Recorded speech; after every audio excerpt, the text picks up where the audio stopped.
This is a video about the trading mistakes to avoid for beginners, but these are also helpful for intermediate traders. तो ये वो trading mistakes है जो normally सारे beginners करते हैं, और बिगिनर्स ही नहीं, इंटरमीडिएट और एडवांस ट्रेडर्स भी कई बार ये मिस्टेक्स करते हैं।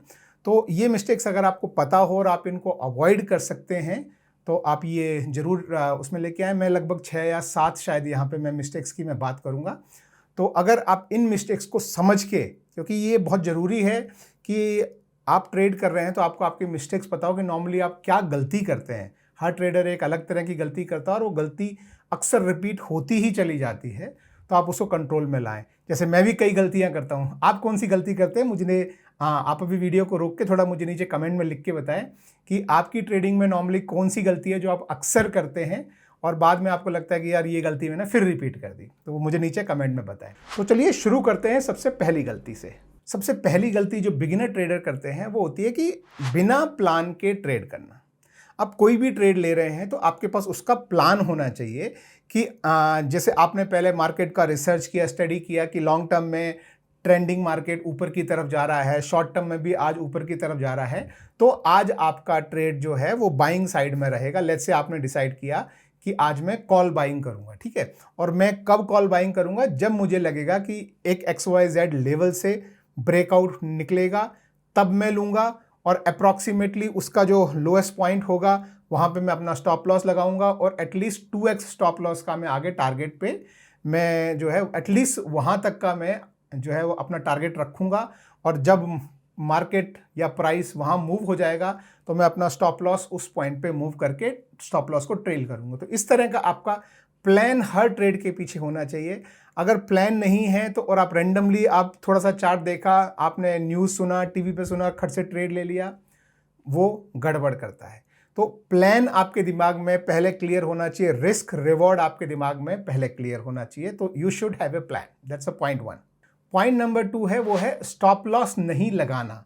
हम स्क्रीन के सामने बैठे रहते हैं तो हमको क्या लगता है कि हम स्क्रीन पे बैठे हैं, मैं अज्यूम कर लेता हूँ कि ठीक है यहाँ आएगा तो मैं एग्जिट कर दूंगा, तो हम चार्ट पे वहाँ पे एक लाइन खींच देते हैं कि भाई चार्ट पे प्राइस यहाँ आएगा तो मैं एग्जिट कर लूँगा, ठीक है। प्राइस थोड़ा सा वहाँ आता है, टच करके फिर ऊपर चला जाता है, तो आप बोलते हैं अच्छा ये तो अभी ऊपर जा सकता है, पर फिर आप थोड़ा सा स्टॉप लॉस और नीचे खेल रहे हैं, प्राइस थोड़ा सा उससे और नीचे आके फिर ऊपर चला जाता है, तो आपको लगता है कि मैं स्टॉप लॉस, तो आप एक्चुअली अपने इमोशन में बह जाते हैं अगर आप स्ट्रिक्ट स्टॉप लॉस नहीं लगाते हैं। अगर आप स्ट्रिक्ट स्टॉप लॉस नहीं लगाते हैं तो वो धीरे धीरे धीरे धीरे करते हैं, फिर थोड़ी देर बाद आपको रियलाइज होता है कि यार ये तो बड़ा लॉस हो गया। अब आप डर जाते हैं कि बड़ा लॉस हो गया, अगर मैंने एग्जिट कर लिया तो मतलब मैंने लॉस बुक कर लिया। तो आप इस होप में रहते हैं कि शायद रिटर्न हो जाएगा, क्योंकि आपको लग रहा था कि मार्केट ऊपर जाएगा लेकिन समहाउ मार्केट नीचे जाने लग गया और आप मार्केट से जो है लड़ना शुरू हो जाते हैं। मेरा मानना है कि कभी भी मार्केट से जो है लड़ना नहीं है। हमारा पहले पॉइंट ऑफ व्यू कुछ भी हो, अभी मार्केट अगर दिखा रहा है कि नेगेटिव है तो नेगेटिव साइड का ट्रेड लें, पॉजिटिव है तो पॉजिटिव साइड का ट्रेड लें, और स्टॉप लॉस जरूर लगाएं। ये इसके बिना आपका बहुत बड़ा नुकसान हो सकता है। तीसरा जो पॉइंट है वो है lack of patience in profit. जब आपको प्रॉफिट आ रहा होता है तो आप बहुत जल्दी, आपको लगता है वाह इतना प्रॉफिट आ गया, बुक कर लो। बुक करने के बाद आपको लगता है कि ओहो ये तो चले ही जा रहा है, चले ही जा रहा है, मैंने तो बहुत जल्दी बुक कर लिया। होता है कि नहीं होता है, मुझे कमेंट करके बताओ। अगर आपके साथ भी होता है तो ये बहुत कॉमन है, 90% लोगों के साथ ये होता है। उसका रीज़न है कि आपने जो पॉइंट नंबर 1 मैंने बोला कि प्लान नहीं करते हैं, तो उस समय आपको बहुत जल्दी प्रॉफिट बुक नहीं करना है। इस समय नॉर्मली क्या होता है कि जैसे आप मान लीजिए आपने एक कोई टारगेट रखा कि यहाँ जाएगा तब मैं प्रॉफिट जो है वो बुक कर लूँगा, या वहाँ पे मैं 50% प्रॉफिट बुक कर लूँगा और 50% का स्टॉप लॉस जो है, जो मेरा बाइंग प्राइस है, उस पर ले आऊँगा। तो अब इससे फ़ायदा क्या होता है कि एक आपने जो लेवल डिसाइड किया था वहाँ पे आपने 50% प्रॉफिट बुक कर लिया, तो वो आपके पास इन कैश आ गया। बाकी का 50% जो है वो अगर प्राइस नीचे भी गिरा और आपके बाइंग प्राइस पे आ गया तो भी आप 50% प्रॉफिट में ही निकले, आप लॉस में नहीं गए। लेकिन अगर वो मार्केट ऊपर ही चलता चला गया तो आपको उस 50% पे एटलीस्ट जो है वो आपको बेनिफिट मिलेगा। आगे फिर आप एक टारगेट और सोच के वहाँ पे फिर चाहें तो 50% एग्जिट कर जाएं। तो इस तरह से आप अपना स्टॉप लॉस जो है वो ट्रेल करें एक स्पेसिफिक उस पे। तो ये बहुत इंपॉर्टेंट है आपके लिए कि आप थोड़ा सा प्रॉफिट आया और आपने पूरा का पूरा प्रॉफिट बुक कर लिया विदाउट एनी पेशेंस, तो ये एक इंपॉर्टेंट चीज़ है, ध्यान रखें। लेकिन इसका उल्टा भी एक पॉइंट होता है जो आपको ध्यान रखना है कई बार अगर आपको बहुत शॉर्ट पीरियड में बहुत बड़ा प्रॉफिट मिल रहा है तो हाई चांस है कि वो बहुत स्पीड से रिवर्स भी हो जाए। तो ऐसी कंडीशन हो तो आप पूरा बुक कर सकते हैं।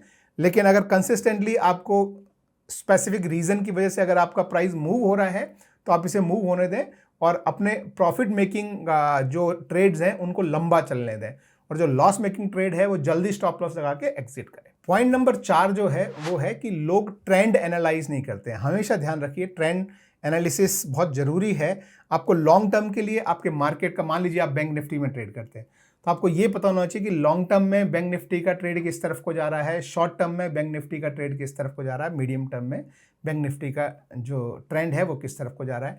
Trend analysis is important. And अगर आप ट्रेडर हैं और ट्रेंड के साथ जाएंगे, ये याद रखिए दोस्तों कि 90% आपके ट्रेड जो है वो ट्रेंड के साथ होने चाहिए।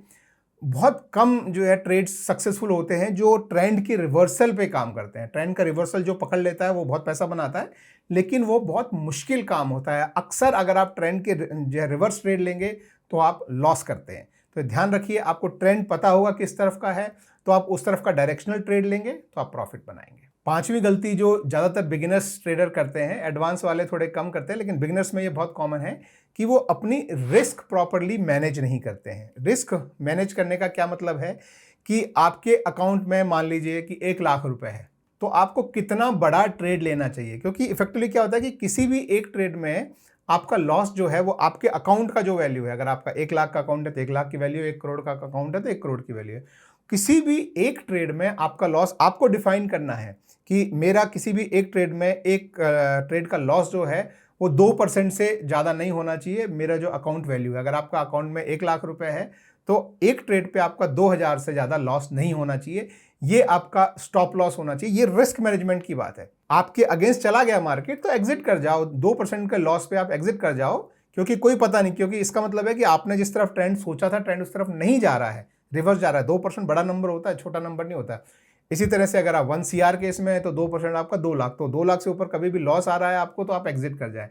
तो रिस्क ये इस तरीके से, जो ट्रेड साइजिंग जिसे हम बोलते हैं, आपको अपना ट्रेड साइज इतना रखना है कि आपका जहां स्टॉप लॉस रखा है, मान लीजिए आपने 100 पॉइंट का स्टॉप लॉस रखा है और आपका जो जो ट्रेड है उसमें आपने 100 नंबर शेयर लिए हैं, तो 100 मल्टीप्लाइड बाय 100 इज 10,000। तो आपका उस ट्रेड में मैक्सिमम लॉस 10,000 हो सकता है। तो ये लॉस आपके कैपिटल का कितना परसेंट है ये आपको देखना है कि मैक्सिमम लॉस जो आप रख रहे हो, आपका शेयर्स कितने नंबर ले रहे हो, आपका स्टॉप लॉस कितना है, उन दोनों को आपस में मल्टीप्लाई करोगे तो वो आपका उस ट्रेड में मैक्सिमम लॉस हो सकता है। क्या ये मैक्सिमम लॉस आपके अकाउंट वैल्यू के 2% से ज़्यादा है? अगर ज़्यादा है तो ट्रेड साइज थोड़ा सा छोटा कीजिए।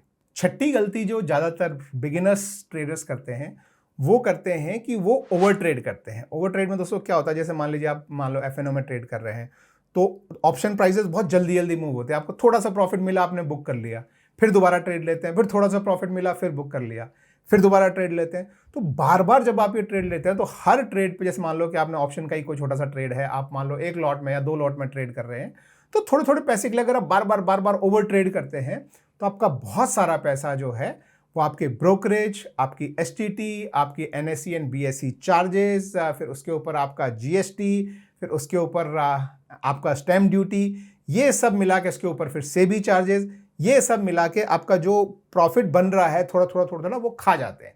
तो ओवर ट्रेडिंग कभी ना करें। थोड़ा सा जो है वो आप जितने भी अमाउंट में करना चाहें अपने ट्रेड को थोड़ा सा लंबा रन करने दें और फिर आप प्रॉफिट बुक करें, और बार बार ट्रेड ना लें। अगर ओवर ट्रेड करेंगे तो आपके जो है ये सारे जितना प्रॉफिट आपको मिल रहा है उसका बहुत सारा हिस्सा जो है वो ब्रोकरेज और गवर्नमेंट को आप दे देंगे।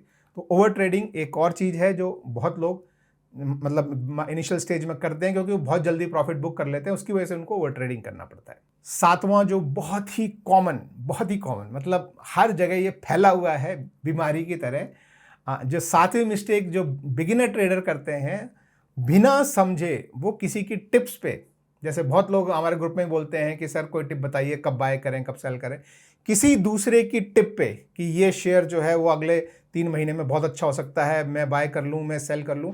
किसी की टिप पे अगर आप ट्रेड ले रहे हैं तो आप लॉस कर सकते हैं। अगर आप किसी की टिप पे ट्रेड कर रहे हैं तो आपने टिप सुनी, आप सुन के एनालाइज कीजिए कि वो क्यों बोल रहा है, या तो आप उससे पूछिए कि क्यों बोल रहा है, और वो जो रीजनिंग दे रहा है उसको आप एनालाइज कीजिए। अगर आपको समझ में आती है कि हाँ नहीं ये सही बोल रहा है, रीजनिंग आपको भी वही दिख रही है and this is how it looks, और आपको फिर ट्रेड लेते हैं तो फिर ठीक है। लेकिन किसी ने बोला कि आज आईसीआईसीआई में ना एक बहुत अच्छा काम होने वाला है, तो आज पक्का आईसीआईसीआई भागेगा, और आपने आईसीआईसीआई खरीद लिया। श्योर शॉर्ट वे है धोखे का, इसमें धोखा बहुत कॉमन होता है, तो ये चीज़ ध्यान रखें, ऐसा ना करें। आखिरी और सबसे बड़ा जो मिस्टेक होता है लोगों का, वो होता है रिवेंज ट्रेड। क्या होता है रिवेंज ट्रेड? जब आपको किसी ट्रेड में लॉस हो जाता है, ठीक है, और ये ध्यान रखिए, लॉस जो है, छोटा लॉस बड़ी चीज़ नहीं होती। जैसे मैंने आपको बताया कि कोई भी लॉस अगर आपके जो अकाउंट का वैल्यू है उसका 2% से कम है, तो ये छोटा लॉस है, ठीक है। अब छोटे छोटे लॉस आप कई बार ले सकते हैं। आप सोचिए कि आपका जो अकाउंट वैल्यू अगर 1 लाख है और आप 2% पे एग्जिट कर रहे हैं, तो आप 50 बार उस तरह का ट्रेड का लॉस ले सकते हैं आप। लेकिन बड़ा लॉस, जब मान लीजिए जैसे आप एफएनओ में ट्रेड कर रहे हैं, कोई ऑप्शन आपने सेल कर दिया और मार्केट आपसे रिवर्स चला गया और आपने स्टॉप लॉस नहीं लगाया, तो लॉस इतना बड़ा हो सकता है कि एक ट्रेड आपका पूरा अकाउंट खाली कर सकता है, पूरा नहीं तो आधा तो कर ही देगा। और फिर आप घबराहट में निकल नहीं पाएंगे उस ट्रेड से कि मैं निकलूंगा तो ये तो मेरा आधा पैसा गया। तो उस समय हमारे इमोशंस जो है वो बहुत स्ट्रांगली उसमें आ जाते हैं और हम ट्रेड से एग्जिट नहीं कर पाते हैं। तो और फिर फाइनली जब हम एग्जिट करते हैं तब हमको पता लगता है कि बड़ा लॉस हो गया। तो उसके बाद फिर हमको क्या लगता है, हम जो है या तो खुद ट्राई करेंगे या हम और दूसरे जो अच्छे ट्रेडर्स हैं, बड़े ट्रेडर्स हैं, उनको फॉलो करके और उनके आइडियाज़ पे हम सोचते हैं कि वो क्या ट्रेड ले रहे हैं, हम भी वो ट्रेड लें, और हम उस लॉस की रिकवरी के लिए रिवेंज ट्रेड लेते हैं। तो आपको पहले आपका जो आपका ट्रेड था, मान लो वो 10,000 का था, अब रिवेंज में आप सोचते हैं कि मुझे जल्दी रिकवर करना है, आप 20,000 का ट्रेड लेते हैं। उसमें लॉस हो गया तो आप 40,000 का ट्रेड लेते हैं। तो रिवेंज ट्रेड जो होता है, जहां लॉस हुआ है, आपको लॉस की रिकवरी वाला शब्द कभी दिमाग में नहीं लाना है, ध्यान रखिए। रिवेंज ट्रेड आपको नहीं करना है। जो आपका पास्ट हो चुका है, चाहे वो प्रॉफिट है या लॉस है, उसको आपको साइड में रखना है। अगला ट्रेड जो आपका प्लान है, जो आपकी साइजिंग है, उसी हिसाब से लेना है दोस्तों, नहीं तो फिर आपका जो लॉस है वो बढ़ता चला जाएगा, वो घटेगा नहीं। रिवेंज ट्रेड सबसे खतरनाक चीज है, वो आपके इमोशंस के साथ खेलती है, आपका जो रिस्क मैनेजमेंट है उसको गड़बड़ा देती है। तो रिस्क मैनेजमेंट अगर आप बिल्कुल स्ट्रांग रखेंगे कि मेरा ट्रेड साइज इतना ही है और मेरा स्टॉप लॉस फिक्स है, तो फिर आप रिवेंज ट्रेड नहीं कर पाएंगे। ये ध्यान रखें, ये बहुत इंपॉर्टेंट है कि आप रिवेंज ट्रेड ना करें, नहीं तो आपका जो लॉस अभी 100 रुपए है वो बढ़ के 400 रुपए कब हो जाएगा आपको मालूम भी नहीं पड़ेगा और आप मार्केट से बाहर हो जाएंगे। तो ये थे दोस्तों मेरे 8, मेरे हिसाब से सबसे जो है बड़े इंपॉर्टेंट फैक्टर, जो बिगिनर जो ट्रेडर्स होते हैं उनको अवॉइड करने चाहिए। मैं बिगिनर्स नहीं, जो इंटरमीडिएट 2-3 साल से ट्रेड कर रहे हैं, या कई बार ये गलतियां जो है वो पुराने मंझे हुए ट्रेडर्स भी जो है कई बार ये गलतियां कर देते हैं। तो ध्यान रखिए और सेफ रहिए और ट्रेड करते रहिए। चलिए, बाय बाय।